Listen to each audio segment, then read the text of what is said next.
But I want to be really clear, to work in the UK, you've got to be able to prove digitally that you can work in the UK. But we do want to crack down on the illegal smuggling of people into the UK, and this is one way to help tackle that problem. But it is different from the announcement that we first heard from the Prime Minister. I just want to read you a post that Sir Keir Starmer wrote back in 2020. Hopefully we can share these words to you. He said, "Boris Johnson and his government has lurched from crisis to crisis and U-turn to U-turn. To correct one error, even two might make sense. But when they have notched up 12 U-turns and rising, the only conclusion is serial incompetence." Well, I don't think most people mind whether it is one piece of digital ID or a form of digital ID that can be verified. The point is we're trying to address a problem, and the question is how to do that.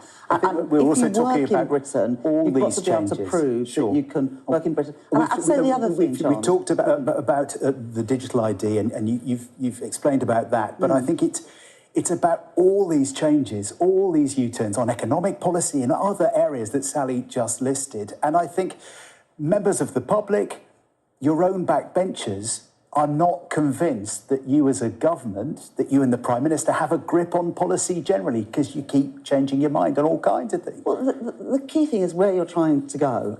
Our government, this government, our focus is on growing the economy and improving living standards for working people. 6 cuts in interest rates, with the Bank of England interest rate now at 3.75%, reducing mortgage costs for ordinary families, bringing down inflation with £150 off energy bills from April, freezing rail fares and prescription charges, the second fastest growing economy in the G7 last year, bringing in record amounts of investment. If you focus on that big picture, we are starting to turn around our economy. That's the kind of list-giving which your colleague Wes Streeting says doesn't work in politics, doesn't connect with people. Well, when you get your mortgage statement and you see you're paying a little bit less on your mortgage, when you get your energy bill in April and see your bills coming down, when you're getting your new rail card and you see that you're paying the same as you were last year when other prices are going up, you can see some of the difference that we're making. I recognise it takes time to turn things around, for people to see that difference in their